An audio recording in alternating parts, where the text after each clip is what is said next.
কামরাঙ্গীর চরের সিলেটি বাজার এলাকায় গণপিটুনিতে 2 জন নিহত।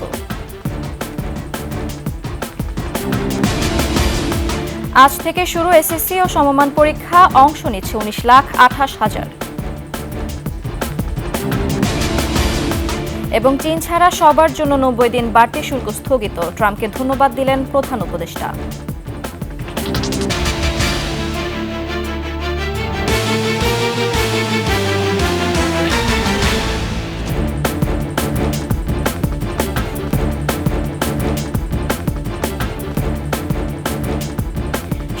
সংবাদ শিরোনাম, আমন্ত্রণ সকালের 21 সংবাদে, সাথে আছে আমি সুরাজ শ্রাবন্তী।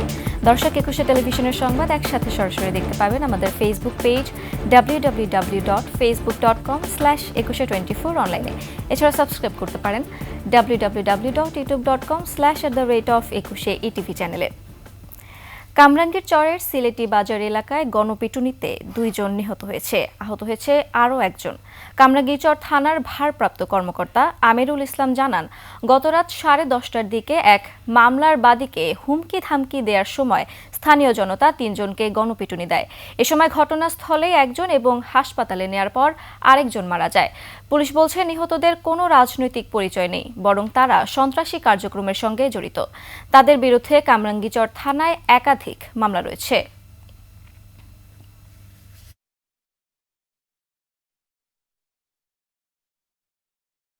পাবলিকে মারছে না কেউ মারছে না কি হয়েছে, এটা কারে দোষ? আমরা আয়সা থেকে মৃত্যু নাদিম ভাইয়ের নাম্বারে ফোন দিয়ে ডাকাইছে, কে ডাকাইছে এটা হেই বলতে হবে আসলে দ্বন্দ্বটা কি লইয়া আর কি লইয়া মামলা। ভণ্ড রুবেল আছে, জাহাঙ্গীর আছে, আমি কে পরে বলতেছে যে ওরা বাবা বাঁচে, ওকে বাবা ব্যস্ত বলছে, মানে আমার জামাইকে আমি এটি করুম না, যে আমি আগে অটো রিক্সা চালিয়েছি প্রতিনিধি হিসেবে, অনেক এই গাড়ি চালাবো না, তোর এটি করণ লাগবো না, আর যদি আমাকে মাল না বেঁচে তখন মাই ঢালবো। আজকে ভণ্ড রুবেলের দোকান আমার ঠেক দিয়েছে। আজ থেকে শুরু হচ্ছে এসএসসি ও সমমানের পরীক্ষা, অংশ নিচ্ছেন 19,28,000 পরীক্ষার্থী। পরীক্ষা সুষ্ঠু ও নকলমুক্ত পরিবেশে অনুষ্ঠানের জন্য কয়েকটি নির্দেশনা দিয়েছে আন্তঃশিক্ষা বোর্ড সমন্বয় কমিটি। বাংলা প্রথম পত্র দিয়ে শুরু হচ্ছে এসএসসি পরীক্ষা। পরীক্ষা শুরুর 30 মিনিট আগে শিক্ষার্থীদের কেন্দ্রে প্রবেশের কথা জানানো হয়।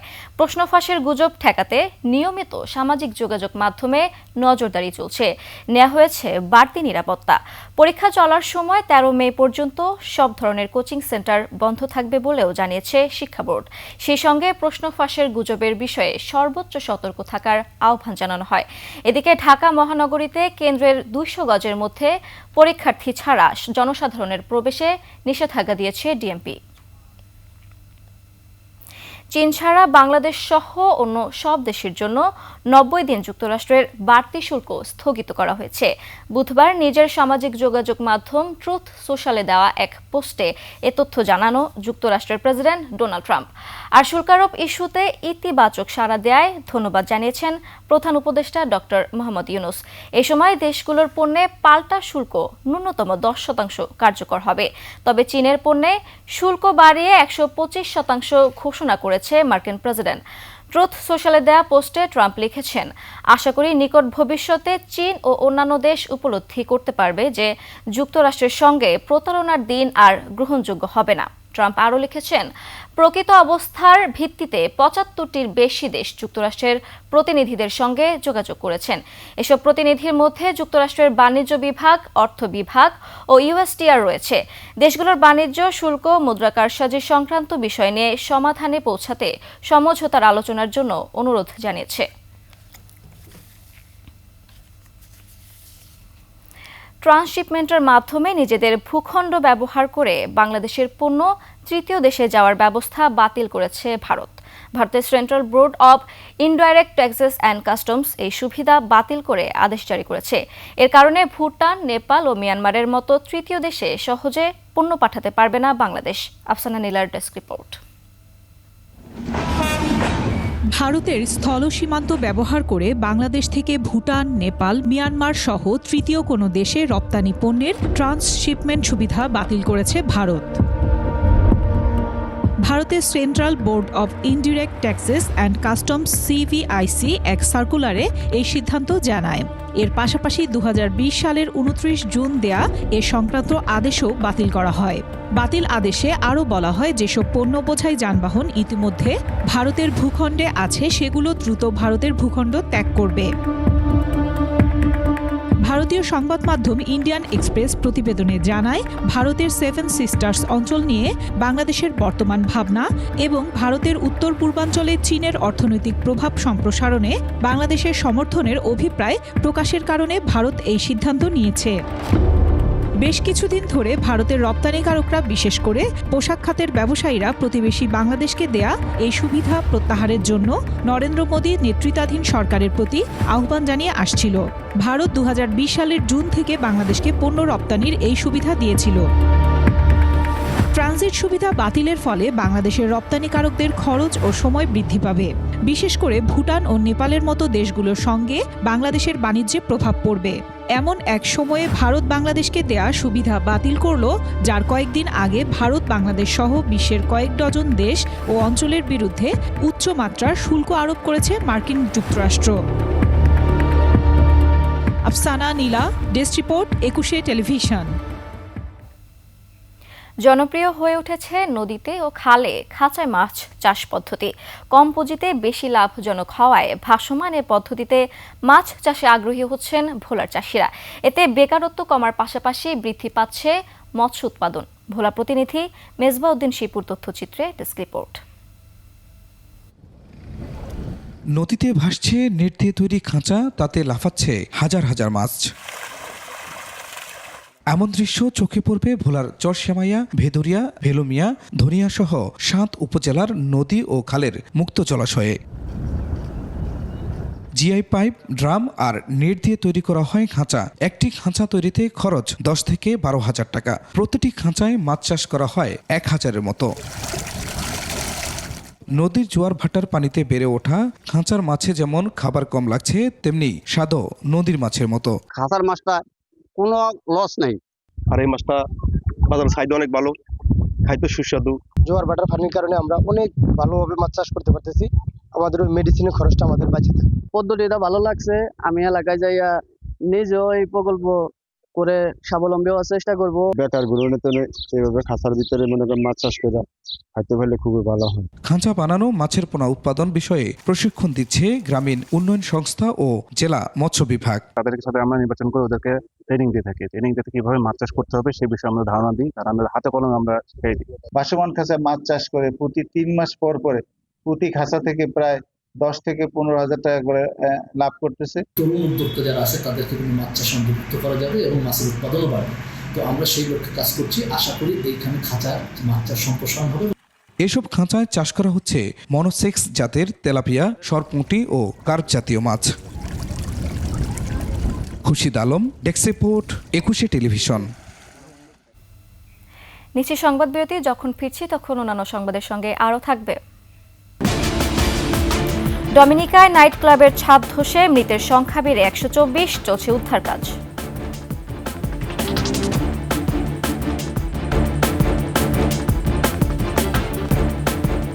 আবারও আমন্ত্রণ সকালের 21 সংবাদে। শেখ হাসিনা ও তার পরিবারের ব্যাংক হিসাবে থাকা 16 কোটি টাকা অবরুদ্ধের আদেশ দিয়েছে আদালত। দুদকের করা মামলার পরিপ্রেক্ষিতে আদালত এ আদেশ দেন। এছাড়া রাষ্ট্রীয় কোষাগারের টাকা খরচ করে মুজিব বর্ষ পালন ও শেখ মুজিবের 10,000-এর বেশি মুরাল নির্মাণের অভিযোগে 7 সদস্যের তদন্ত কমিটিও গঠন করেছে দুদক। এদিকে এস আলম ও তার পরিবারের নামে থাকা 90 বিঘা সম্পদ জব্দের আদেশ দিয়েছে আদালত। বিস্তারিত সুমাইয়া খানের রিপোর্ট। শেখ হাসিনা বাংলাদেশের দীর্ঘমেয়াদী এক শাসক, যার আমলে অবকাঠামো উন্নয়ন, ডিজিটাল অগ্রগতি এবং অর্থনৈতিক প্রবৃদ্ধি লক্ষ্য করার মতো হলেও উঠে এসেছে নানা প্রশ্ন, বিশেষ করে সম্পদের উৎস ও রাজনৈতিক প্রভাবকে ঘিরে বারবার দুর্নীতি করে বড় অঙ্কের টাকা আত্মসাতের তথ্য। দুর্নীতির এসব অভিযোগ থাকায় সাবেক প্রধানমন্ত্রী শেখ হাসিনা, তার বোন শেখ রেহানা, ছেলে সজীব ওয়াজেদ জয়, মেয়ে সাইমা ওয়াজেদ পুতুল এবং তাদের স্বার্থ সংশ্লিষ্টদের নামে থাকা 16 কোটি 12 লাখ টাকা সহ ব্যাংক হিসেব অবরুদ্ধের আদেশ দিয়েছেন আদালত। এছাড়াও শেখ হাসিনা, বোন শেখ রেহানা সহ অন্যদের বিরুদ্ধে রাষ্ট্রীয় কোষাগার থেকে 4,000 কোটি টাকা খরচ করে মুজিব বর্ষ পালন ও 10,000-এর বেশি মুরাল নির্মাণের অভিযোগে তদন্ত কমিটি গঠন করেছে দুদক। শেখ হাসিনা, সাবেক প্রধানমন্ত্রী এবং তার বোন শেখ রেহানা সহ অন্যান্যের বিরুদ্ধে রাষ্ট্রীয় কোষাগার হতে প্রায় 4,000 কোটি টাকা ব্যয় করে শেখ মুজিবুর রহমান জন্মশতবার্ষিকী, মুজিব বর্ষ পালন এবং শেখ মুজিবের 10,000-এর বেশি মুরাল ও ভাস্কর্য নির্মাণ করে অর্থ অপচয় ও ক্ষতি সাধনের অভিযোগ সংক্রান্ত একটি অভিযোগ অনুসন্ধান চলমান রয়েছে। এদিকে ব্যবসায়ী গোষ্ঠী এস আলম গ্রুপের চেয়ারম্যান মোহাম্মদ সাইফুল আলম ও তার পরিবারের স্বার্থ সংশ্লিষ্টদের নামে থাকা 90 বিঘা জমি জব্দের আদেশ দিয়েছেন আদালত। সুমাইয়া খান, একুশে টেলিভিশন, ঢাকা। উদ্বোধনের 1.5 বছরেও চালু হয়নি ঝিনাইদহের কোটচাঁদপুর উপজেলার স্বাস্থ্য কমপ্লেক্সের নতুন ভবন। দীর্ঘদিন অরক্ষিত থাকায় চুরি হচ্ছে ভবনের গুরুত্বপূর্ণ সামগ্রী, নষ্ট হচ্ছে মূল্যবান যন্ত্রাংশ। একই সঙ্গে পুরাতন ভবনে রয়েছে শয্যা সংকট সহ নানা ভোগান্তি। প্রশাসনিক অনুমোদন না পাওয়ায় ভবনটি চালু হচ্ছে না বলে জানিয়েছে কর্তৃপক্ষ। ঝিনাইদহ প্রতিনিধি এম রায়হানের তথ্যচিত্রে ডেস্ক রিপোর্ট। 2023 সালের অক্টোবরে তড়িঘড়ি করে অসম্পূর্ণ এই ভবনটি উদ্বোধন করা হয়, অথচ এখনও চালু হয়নি হাসপাতালের কার্যক্রম। 5 তলা ভবনটি এভাবেই ফাঁকা পড়ে আছে। প্রতিটি কক্ষে জমে আছে ধুলোবালি, ময়লা আবর্জনা। চুরি হয়ে যাচ্ছে আসবাবপত্র সহ গুরুত্বপূর্ণ সামগ্রী, এমনকি বসে মাদকসেবীদের আড্ডাও। আর এভাবেই ব্যবহার না হয় দিন দিন নষ্ট হচ্ছে স্বাস্থ্য কমপ্লেক্সের নতুন ভবনটির গুরুত্বপূর্ণ যন্ত্রাংশ। এদিকে পুরাতন ভবনে রয়েছে পুরনো নানা সংকটও, তার উপর রয়েছে চিকিৎসক সহ জনবল সংকট।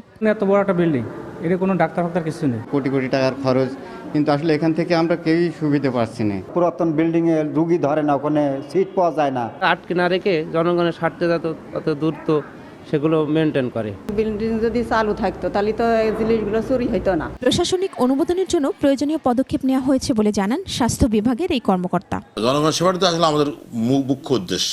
আমরা প্রশাসনিক অনুমোদন মানে নেওয়ার জন্য মন্ত্রণালয়ে পাঠাইছি, মন্ত্রণালয় থেকে প্রশাসনিক অনুমোদন হয়ে আসলেই আমরা চালু করতে পারবো। কর্তৃপক্ষের তথ্য মতে প্রতিদিন গড়ে এই হাসপাতালের আউটডোর ও ইনডোরে চিকিৎসা নেন 600 থেকে 650 জন রোগী। মহিমা পলি, ডেস্ক রিপোর্ট, একুশে টেলিভিশন। শেষ করছে সকালের 21 সংবাদ। যাবার আগে সংবাদ শিরোনামগুলো আরও একবার। কামরাঙ্গীরচরের সিলেটি বাজার এলাকায় গণপিটুনিতে 2 জন নিহত। আজ থেকে শুরু এসএসসি ও সমমান পরীক্ষা, অংশ নিচ্ছে 19,28,000। এবং চীন ছাড়া সবার জন্য 90 দিন বাড়তি শুল্ক স্থগিত, ট্রাম্পকে ধন্যবাদ দিলেন প্রধান উপদেষ্টা।